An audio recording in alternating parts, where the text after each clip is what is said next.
y'all, it's me Alex. Today I'm going to be doing a video where I am ranking all of the shades in my Anastasia Beverly Hills Self-Made Palette. Now, as I mentioned in 1.5 million videos before this is a palette that I am trying to pan in the year of our Lord 2020. It's going, but I think I've gotten myself familiar enough with all of these shades that I would like to rank them from worst to best. If you've seen any of my videos with this palette before, you might be able to guess how I'm feeling about some of them. And I kind of want to do this with a lot of my palettes in my collection. I do want to rank all of my eyeshadow palettes just like in general, but right now my desk and vanity setup isn't entirely where I want it to be, so once that happens I will be able to get a clearer picture of all the palettes in my collection. That way I can properly rank them and not just give y'all like a half-assed ranking video, because I'm not about to do that. You don't half-ass two things, you whole-ass one thing, to quote Ron Swanson. So what do you mean? So, starting at the bottom. Now, this is all very subjective. I'm sure that you probably won't get offended by my rankings of the different shades in an eyeshadow palette, but, you know, just to be safe, here we go. The worst shade, the shade that I do not like, that just has never really worked for me, is a shade Blush up here, which is, it's like this silvery shade with like a pink duochrome. This is what it, wow, Alex, you're doing a bad job of this. You would think that you would know how to swatch things. But this is kind of what it looks like on my arm when I swatch it. Like, it's a very interesting type shade when you look at it, but for me it doesn't translate very well to the eyes, and I also just very much don't like light gray shadows on myself. I can go for like a nice charcoal-y shade, and I think that's very flattering, and I can go for some light eyeshadows, but this one very much isn't it. Like, I like what it thinks it's trying to do in being, you know, like a little bit of a shift between a gray and a pink, but honestly when you apply it to the eyes it doesn't really do any sort of that. It's just not appealing to me. I do not care for it, and it is definitely my least used shade out of this whole palette. So that is why it is the worst. The second worst shade in the palette is this shade Blossom. Now, it looks very, very pretty in the pan, and I think that for other people it would look very, very nice, but it very much isn't for me. It is just this very, very cool toned, blossomy, blushy pink. And I think what disappoints me about it is that I expect it to translate as like more of a blush toned shade than it does. And I expected it to be something that I could use on both my eyes and my face. But when I've tried to apply it to my face as like a blush or a blush topper, it just ends up looking very, very gray on me and not at all natural. And so I think it's a very pretty shade to look at, but it's not something that I find the most practical in the palette. Like, I think what disappoints me is that there are some very, very good quality pink shades in here that I really like and do get a lot of use out of. So this one just really seems to fall flat for me. The next shade that is, it could be so much better, that's all I'll say about that, is the shade Spirit Rock right here. This, like the other two, I really do love looking at it in the pan. It is this matte black with like a pink and purple micro glitter in it, which I think is super cool, but I never use shades like that. And kind of when you actually apply it, you can kind of see some of the sparkle in it, but it really doesn't translate well. I'm not a huge fan of matte shades with micro glitter in it.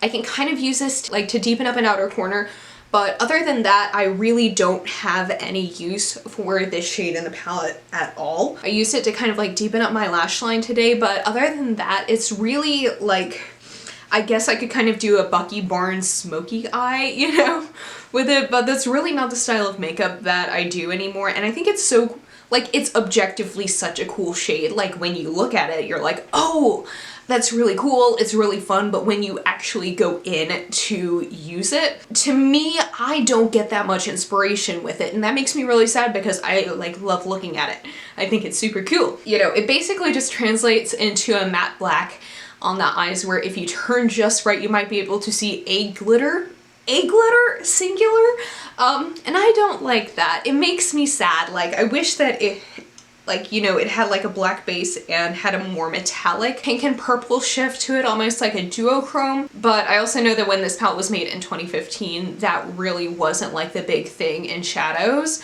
So I'll just be sad.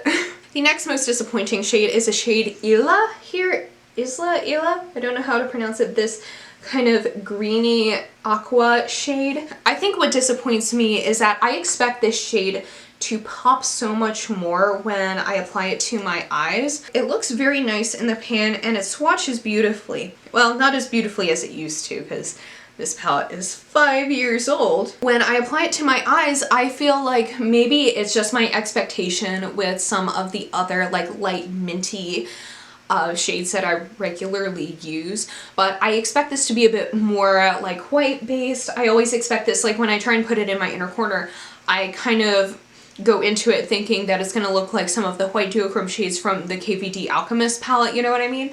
Where it's gonna like really pop, but it really doesn't have that effect. So this one I'm actually considering franken-shadowing with like the blue and green shades from the KVD Alchemist palette, because I am actually trying to use that one up too. That one's going a bit better than this one, but that's because that one only has 4 shades. It's a very pretty shade, but when I apply it to my eyes, I just expect so much more than what it actually gives me. I'm just gonna keep building it up because you can really just see how pretty it is. Like when you look at it in the pan, you expect it to be very vibrant, but it doesn't quite get there. The next shade I will go with is a shade Witchy here, which I think we're starting to get into the shadows that I actually like and use on a regular basis. Witchy here is very nice. It's just like this charcoaly gray, pewtery, metallic-ish shade. And this one is very nice, very pigmented. It makes for a good smoky eye. That is what that looks like. And it's very nice, and I like it a lot. And I've gotten myself just like, I used hot chocolate in the crease and then Witchy on my lid, and then just like one of the lighter shades in my inner corner, and I think it looks very lovely as like a smoky eye shade, but to me that's all it really does. So I love wearing it with like shirts like these where it's like kind of, you know, black with some detail in it. And I think it looks super cool, it can look super grungy, and I like that a lot, but it kind of seems like a one-trick pony, and that's all it really knows how to do. So it's very good for its purpose, and it's not a bad shadow by any means. It's probably one of the more pigmented ones in here, especially for a 5-year-old palette. It really has stood the test of time, but it's not something I really use for anything other than a smoky eye. Next, I will go with the shade Self-Made. Now, this is actually a shade that I think a few years ago when I first got this, I probably would have put it a lot farther down than I am now, but recently I've really come to learn how, like, just appreciate how solid of a shade it is. It's just this like bronzy gold shade. It's not particularly special by any means, but I've started using it a lot more recently, and it is very nice and flattering on my eyes, and I think it's nice. It's not the best. It's kind of like how I feel about Witchy in that it doesn't do a whole lot of things, but when I do wear it, it is very nice and flattering on my eyes. Like if I want to make sure that my eyeshadow looks good and I'm not doing anything too particularly out there, that is definitely a shade that I would go for. So it's not my favorite of all time, but it's not bad. Next, I actually have a matte shade that I have feelings about, and that's a shade Hot Chocolate here, which obviously I've had a lot of pan on, and that's because it's one of the only 2 matte shades in this entire palette, and I think that's one of the reasons I've been struggling with this so much. And it's not as pigmented as it used to be. It's not as pigmented as the other shades in this palette. That's what it looks like up top. It makes for a very nice transition shade, and I think it goes with all of the other colors in the palette very well. It's very solid, I like it a lot, but I don't use it ever in the context of like outside of this palette. Like I don't actively go searching for the shade Hot Chocolate. I think it goes very well with this palette, and whenever I use the other shades from this palette, I'm constantly using Hot Chocolate as my transition shade, not just because I don't have any other options, but because it does genuinely pair well with a lot of the smokier shades in this palette. I do think that it's gotten a little bit patchier over the years, but that's, I think, just the nature of eyeshadow getting older. Like, we all get older, it's fine. There is no shame in it. So that is why that is where it is. And then next I'm gonna go with the other matte shade, which is Buttery. Now this one I think I have a lot easier of a time with, but that's mostly because it's lighter. I like using this as like a base for my eyeshadow. I don't know if you can even see this up top there, so I'm not gonna worry too much about it because it is basically the color of the inside of my wrist. But I think it's a very good matte brow bone shade. I've always been a fan of a matte brow bone rather than like a shimmery one. I know other people might disagree, but honestly, I don't spend enough time going to like a brow stylist or anything like that. I think if I put a shimmer up there, you would see all of the brow hairs that I have not plucked in a very long time. So I don't do that. But I think Buttery is a very, very solid shade. I like to use it as like a base for my other shadows, like when I go in with my Subculture palette, which I do think requires like setting down one's eyeshadow primer. I always go in with Buttery first because I think that provides a very nice base. It doesn't really do anything outside of being a good staple shade for the palette, but I think it is really nice. And you know, if I ever run out of like light creamy bone shades, I would actually go and pick up a single of Buttery. The next shade I have to go with is actually one of the ones that I'm wearing today, and that is a shade Hot and Cold right here. Now, as you can see, that one has gotten a lot of use, and I think it's very, very beautiful. The reason it's in 5th place is just because it's not the most interesting shade in the entire palette, but it makes for just like a very, very solid kind of peachy lid shade. It's very pretty. It's like pretty metallic, and I think for me it is very, very flattering with my eye color, so I like it a lot. Like I said, it's not super, super special, but it's a solid color in that when I go to use it, I always know it's going to be good quality. I always know it's going to look good on my eyes. This is honestly something that if I were a one shadow look type of person, I would definitely go in with this shade just kind of all over my eyes. I'm not a one shadow person. I like complex looks, so I don't really do that, but I think it's very, very beautiful, and I always know that I'm gonna look good when I wear it. Next, I have to go with Sherbet for 4th place. Now, I'm just going to ignore the fact that they misspelled the name of the shade in the palette. I recognize that other people say it differently than I am, but like, you know, whatever. The reason that I have put this up, this is definitely up further than it would have been if you had asked me how to rank these shades like a couple years ago.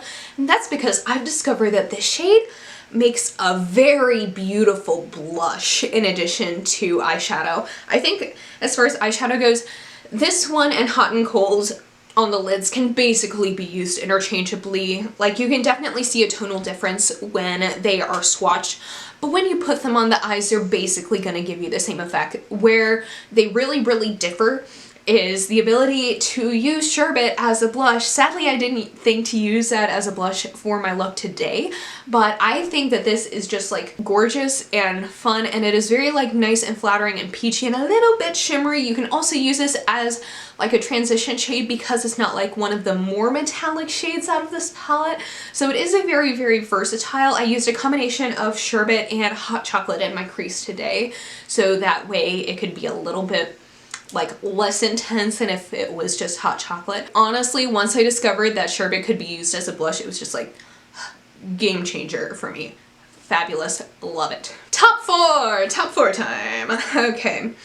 For 4th place, I counted things wrong because I don't know how to count. Top 4, 4th place, I'm going with Metallic Plum. I have a hard time with this like little corner right here because this is my favorite little corner in the whole palette, but I'm going with Metallic Plum for 4th place just because it's a very, very nice shade, but it has kind of lost its purpleness over the years. It used to be a little bit more, or maybe it's just like me romanticizing this from when I first got it, but it used to be a little bit more purpley, a little bit more colorful than it is right now. But I do think that it is still very pretty. It's very solid in that I like to use it in combination with like Hot Chocolate in the crease, Metallic Plum on the lid. When I don't want to use Witchy for a smoky eye, I really like using this shade, so it's super, super great. I love any sort of plummy shade on myself. I think plum is a very nice shade in general for anyone looking to do a little bit of a different smoky eye color. So I think it's quite lovely and I enjoy it a lot. For third place, I think since I misjudged the amount of like eyeshadow space I needed on my arm, I'm just gonna go onto the back of my hand because that'll just be easier instead of like shifting, you know. But for third place, I'm going with Treasure, which has gotten a lot of use. This is what I'm using on my inner corner today.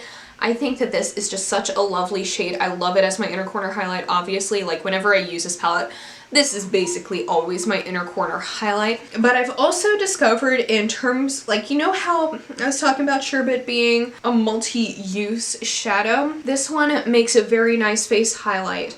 Now, because I was trying to use a whole bunch of different kinds of products, I opted not to use this as a face highlight today, especially because it is a little bit lighter, a little bit more metallic than what I was going for this look. But this is just this very, very nice, like, light pink champagne-y shade, and I love it a whole lot, and it's very beautiful and it's very versatile. You know, like, you know how some shadows age not very well and the shadow quality kind of goes down? This one hasn't at all. This one has still kept up a very, very good quality, and I enjoy that quite a bit.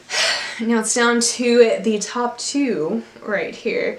Can you guess which one is going to be on top? Are you thinking about it? You're thinking about it? Okay. So my second place shade goes to Deep Purple, which I don't know if you would have thought of that for me and to be my second place shade, because if you know me, you know that I'm a huge fan of purple eyeshadow. And there's absolutely nothing wrong with this purple shadow, and this is one of the purple shadows that has really just made me, I mean, I already love purple shadow by the time I got this palette, but this just like cemented for me my love of it.